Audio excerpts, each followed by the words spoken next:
Bismillahirrahmanirrahim. Assalamualaikum warahmatullahi wabarakatuh. Hamdan syukran lillah, salatan wa salaman ala rasulillah wa ala alihi wa sahbihi wa mawala. Rabbi syrah li sadri wa yassir li amri wa hlul 'uqdatam min lisani yafqahu qawli. Perkenalkan, saya Fajir Abdul Malik dengan nomor induk mahasiswa 1118043000035. Sini ingin menjelaskan untuk tugas untuk memenuhi TS mata kuliah pada Politik Hukum Islam Indonesia mengenai overview Politik Hukum Islam Indonesia. Baik, yang pertama yang perlu saya jelaskan di sini mengenai pengertian dari politik, hukum, dan Islam. Oke, yang pertama mengenai pengertian politik. Politik adalah ilmu yang membahas tentang hubungan yang menjalankan aktivitas pemerintahan masyarakat sebagai pihak yang berkepentingan, kebijakan dan hukum-hukum yang menjadi sarana pengaturan masyarakat dan cita-cita yang hendak dicapai oleh sebuah negara. Kemudian pengertian dari hukum.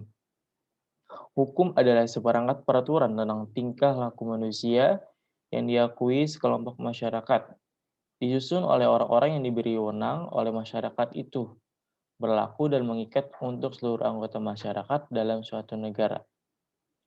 Nah, apabila kata hukum ini disandarkan kepada Islam, maka masuk ke hukum Islam, yang berarti seperangkat peraturan berdasarkan wahyu Allah dan sunnah Rasulullah, tingkah laku manusia mukallaf yang diakui dan diyakini mengikat untuk semua yang beragama Islam.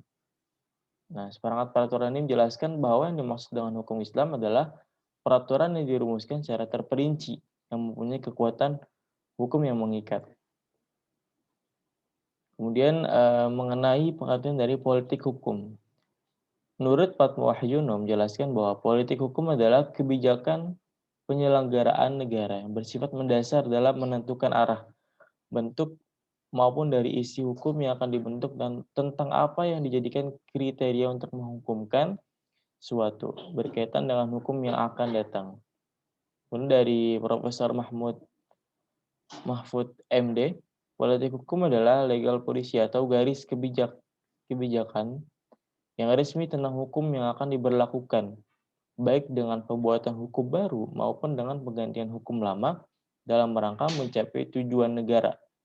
Politik hukum merupakan pilihan tentang hukum-hukum yang akan diberlakukan, sekaligus pilihan tentang hukum-hukum yang akan dicabut atau tidak diberlakukan, yang kesemuanya dimaksudkan untuk mencapai tujuan negara, seperti yang tercantum dalam pembukaan Undang-Undang 45. Nah, kemudian mengenai politik hukum Islam. Para pakar hukum Islam dalam membicarakan politik hukum Islam selalu memadamkan dengan kata siasah syariah. Kata siasah sendiri ini berasal dari kata siasah, berarti mengatur, mengurus, dan memerintahkan politik dan perbuatan kebijakan dalam pemerintahan. Menurut Abdul Wahab Khalaf, secara terminologi, siasah adalah pengaturan perundang-undangan yang diciptakan untuk memelihara ketertiban dan kemaslahatan serta mengatur keadaan sehingga manusia dapat hidup aman dan damai. Nah, lantas bagaimana hubungan politik dan hukum? Menurut Surjono Sukanto mengatakan bahwa hukum dan politik memiliki hubungan timbal balik, di mana hukum jika berada di atas politik, maka hukum positif mencakup semua standar, antara lain kesepakatan dalam masyarakat dicapai melalui proses yang konstitusional. Hubungan antara politik dan hukum ibarat dua sisi dari mata uang logam, yang artinya bahwa hubungan mereka dari keduanya adalah sangat erat, saling berhubungan dan saling ketergantungan. Nah, kemudian dalam ini ada prospek penerapan hukum Islam di Indonesia.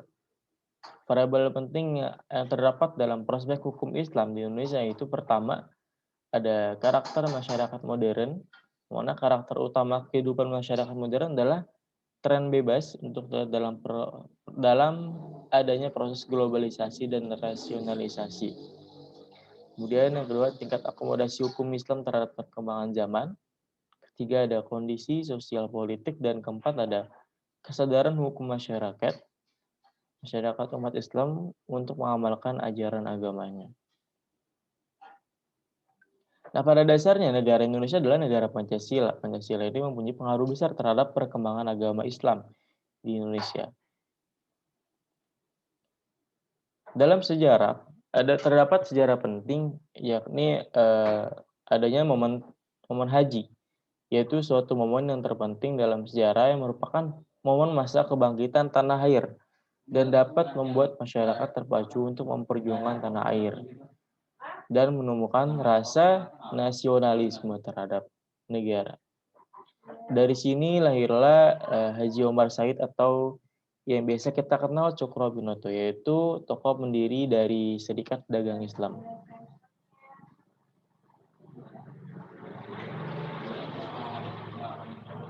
Kemudian masuk ke sejarah politik Islam Indonesia menurut tokoh dan pemikirannya. Pertama kita akan mempelajari, saya akan bahas tentang sejarah politik Islam di Indonesia. Perkembangan politik Islam di Indonesia mengalami perjalanan yang sangat panjang. Politik hukum seperti hukum adat, hukum Islam, dan hukum Barat yang sudah ditetapkan dari masa penjajahan Belanda sampai saat ini, kemudian dijadikan nilai-nilai dasar masyarakat dalam membentukkan hukum di Indonesia. Dan hukum Islam memberikan kontribusi yang sangat besar dalam menentukan tujuan dan kebijakan dalam meletakkan konsep politik hukum nasional dalam rangka pembentukan sistem hukum Indonesia. Pengaruh hukum Islam dalam proses politik hukum di Indonesia ada beberapa tahapan. Tahapan yang pertama, Islam pada masa pra penjajahan Belanda. Islam masuk ke Indonesia pada abad 1 Hijriah atau sekitar 7 atau sampai 8 Masehi, yang masuk secara bertahap dengan timbulnya gerakan-gerakan dakwah yang membentuk masyarakat Islam, seperti berdirinya Kerajaan Samudra Pasai di Aceh. Kemudian yang kedua, hukum Islam pada masa penjajahan Belanda. Pada masa penjajahan Belanda, ini dimulai ketika kedatangan VOC. Belanda menyebarkan agama Kristen dan membatasi hukum Islam hanya sebatas aspek spiritual. Dan kondisi hukum Islam pada saat ini melemah sampai berakhirnya kekuasaan Belanda di Nusantara pada sampai tahun 1942. Kemudian hukum Islam pada masa kependudukan Jepang. Pemerintah Jepang pada masa ini memberikan kebijakan yang salah satunya diperkenankannya para pemimpin Islam mengatur dalam permasalahan agama. Jadi kondisi hukum Islam di sini cukup lebih bangkit daripada masa penjajahan Belanda. Kemudian pada masa keempat, era demokrasi parlementer. Pada masa ini lahirlah Piagam Jakarta yang diakibatkan dari perdebatan panjang tentang dasar negara dalam sidang BPUPKI. Dikarenakan adanya pertentangan dari golongan nasionalis dan golongan Islam. Kemudian yang kelima, ada era Orde Lama dan era Orde Baru. Pada Orde Lama, umat Muslim sedikit mundur dalam memperjuangkan cita-citanya. Karena Partai Masyumi dan PSI yang mana sebagai wadah aspirasi umat Muslim pada saat itu dibubarkan oleh Soekarno. Pada Orde Baru terdapat gebrakan baru dari pemimpin Muslim. Kiai Haji Ahmad Dahlan mengajukan RUU perkawinan. Meskipun gagal, kemudian beliau mengajukan rancangan hukum formil mengatur lembaga peradilan di Indonesia pada tahun 70, yang kemudian lahirlah Undang-Undang Nomor 14 tahun 1970. Kemudian yang keenam ada era reformasi. Pada era ini lahirnya Top MPR Nomor 3 /MPR tahun 2000 tentang sumber hukum dan tata urutan peraturan perundang-undangan. Kemudian dalam bab ini membahas tentang tokoh dan pemikiran dari pemikiran politik hukum Islam Indonesia. Tokoh yang pertama adalah Kiai Haji Agus Salim. Menurut pemikirannya, apapun bentuk dari pemerintahannya, yang terpenting harus menjunjung tinggi hukum-hukum Allah. Kemudian yang kedua, menurut tokoh Muhammad Nasir, yang bentuk pemikirannya seperti Islam mengatur dasar dan pokok-pokok masyarakat yang tidak berubah-ubah. Jadi pada dasarnya aturan-aturan dari masyarakat itu berprinsip kepada hukum Islam, yang mana tidak akan berubah-ubah seiring perkembangan waktu dan zaman. Kemudian yang ketiga, menurut Kartosuwiryo, yang mengatakan pada pemikirannya, ideologi Islam lebih sempurna daripada ideologi Pancasila. Nah, beliau ini merupakan tokoh yang anti kolonialisme dan anti dari pemikiran Barat, sehingga beliau lebih membesarkan ideologi agama Islam. Kemudian yang keempat, Kiai Haji Wahid Hasyim, yang dalam pemikirannya untuk presiden dan wakil presiden hanya orang Indonesia asli yang beragama Islam. Karena hubungan antara masyarakat dan pemerintahan merupakan suatu hal yang penting. Dari sini, dari pemikiran Wahid Hasyim dapat dilihat pada dasarnya presiden itu harus beragama Islam. Karena presiden dan wakil presidenlah yang nantinya hubungannya itu akan lebih dekat kepada masyarakat. Gitu. Sehingga cerminan masyarakat bisa dilihat dari presiden dan wakil presiden. Kemudian pada bab selanjutnya ada terkait Piagam Jakarta, yakni Piagam Jakarta pada landasan politik hukum Islam yang kontroversial. Jadi Piagam Jakarta ini dalam Piagam Jakarta ada beberapa yang kontroversial. Sebelum kita masuk, kita terlebih dahulu mengetahui tentang sejarah lahirnya Piagam Jakarta. Pertama, pada 28 Mei 1945 diadakan pelantikan dan pembukaan persidangan BPUPKI. Jadi terdapat 2 kali sidang. Sidang yang pertama pada 29 Mei sampai 1 Juni 1945 dan sidang kedua pada 10 sampai 16 Juli 1945. Persidangan ini bertujuan untuk membahas bentuk negara Indonesia, falsafah negara Indonesia merdeka, dan merumuskan dasar negara kesatuan Republik Indonesia. Sebelum BPUPKI mengalami masa reses persidangan, dibentuklah Panitia 9, yang mana Panitia 9 ini diketuai oleh Insinyur Soekarno, yang bertugas untuk mengolah usul dari konsep BPUPKI mengenai dasar negara Republik Indonesia dan mencari penyelesaian dalam pertikaian sidang pertama dalam BPUPKI. Dari Panitia 9 ini lahirlah suatu kesepakatan antara kelompok Islam dan nasionalis pada 22 Juni 1945 dan dituliskan dalam suatu piagam, yakni Jakarta Charter, atau bisa dikenal Piagam Jakarta. Nah, kemudian kedua, mengenai isi kandungan Piagam Jakarta. Isi dalam Piagam Jakarta secara keseluruhan ini sama dengan pembukaan Undang-Undang Dasar 1945. Yang membedakan hanya pada rumusan Pancasila yang pertama, yang pada Piagam Jakarta. Ya, ini terdapat 7 kata yang kontroversial. Nah, 7 kata kontroversialnya adalah ketuhanan dengan menjalankan syariat Islam bagi pemeluk-pemeluknya. Sementara dalam Undang-Undang 45, itu sila yang pertama berbunyi ketuhanan yang Maha Esa. Kemudian yang kedua, penyebab terjadinya kontroversial pada isi dari Piagam Jakarta. Pertama, kontroversial penghapusan 7 kata dalam Piagam Jakarta yang tadi saya sebutkan. Kemudian kedua, dari kompromi umat Islam perihal Piagam Jakarta.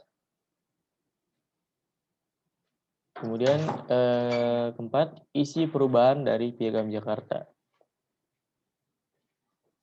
Setelah adanya perdebatan dan kontroversial, akhirnya Muhammad Hatta dalam hal ini menyampaikan 4 usul perubahan.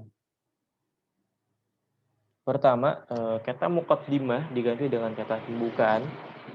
Kemudian yang kedua, kata anak kalimat ketuhanan dengan menjalankan syariat Islam bagi makhluknya diubah menjadi berdasar atas ketuhanan yang Maha Esa. Yang ketiga, pasal 6 ayat 1 yang berbunyi presiden ialah orang Indonesia asli dan beragama Islam. Nah, kata dalam beragama Islam ini dicoret. Kemudian yang keempat, pasal 29 ayat 1 menjadi negara berdasarkan atas ketuhanan yang Maha Esa. Nah, kemudian pada materi selanjutnya, materi yang keempat, mengenai hubungan agama dan negara. Hubungan antara agama dan negara. Di sini ada dua pendapat. Menurut Syekh Mahmud, hubungan antara agama dan negara dalam Islam itu seperti fundament pada bangunan, yang mana suatu pokok yang inti. Jadi Islam dan negara ini salah satu berhubungan erat, saling berkaitan dan saling membangun satu sama lain.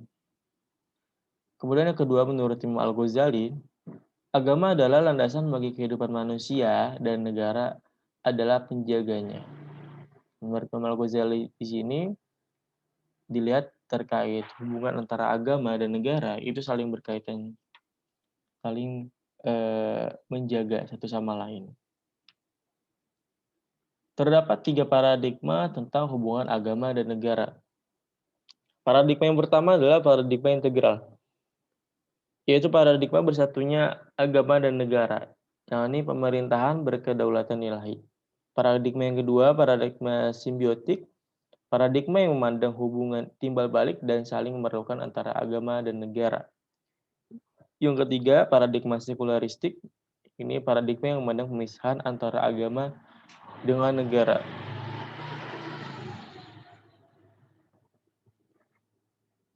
Kemudian pola dan tipologi hubungan negara dan agama.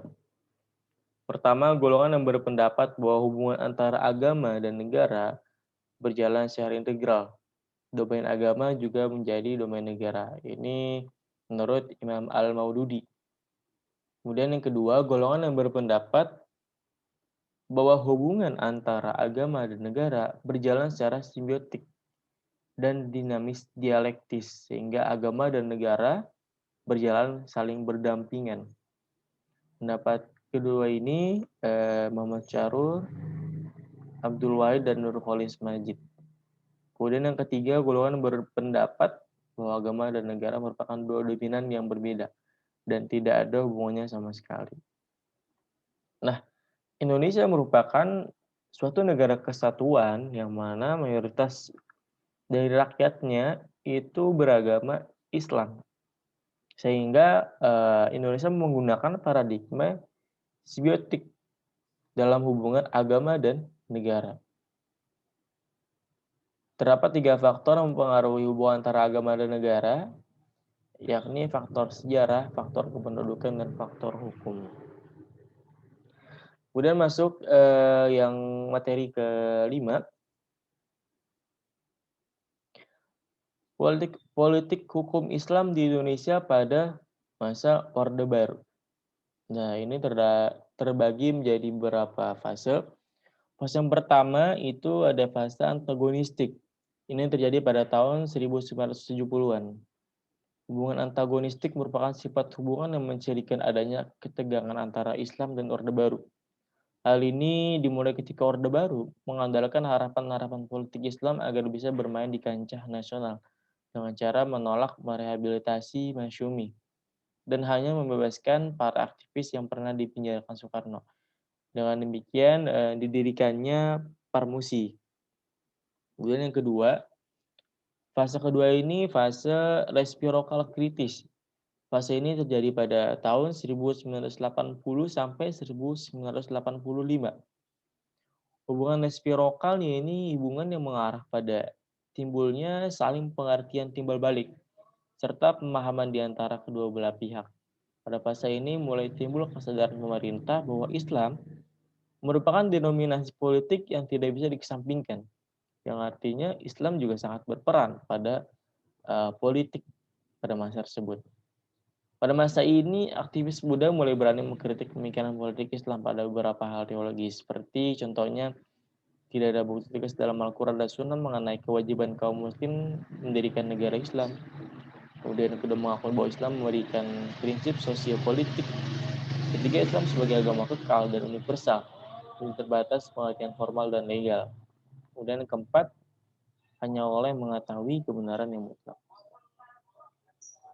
Kemudian masuk ke fase yang ketiga. Fase ketiga ini adalah fase akomodatif. Fase akomodatif ini terjadi pada tahun 1985 sampai 1987.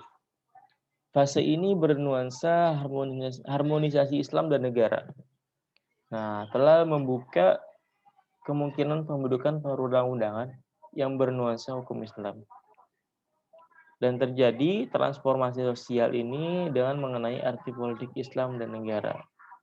Kaitan antara gerakan transformasi sosial dalam membangun harmonisasi antara Islam dan politik dan negara ini, pertama, kepedulian aliran intelektual, terutama transformasi masyarakat secara egaliter dan emansipatoris. Kemudian yang kedua, diketahui bahwa pemerintahan Orde Baru sangat kuat. Bukti-bukti akomodatif negara terhadap Islam digolongkan dalam 4 jenis yang berbeda. Ada akomodasi struktural, akomodasi legislatif, akomodasi infrastruktur, dan akomodasi kultural.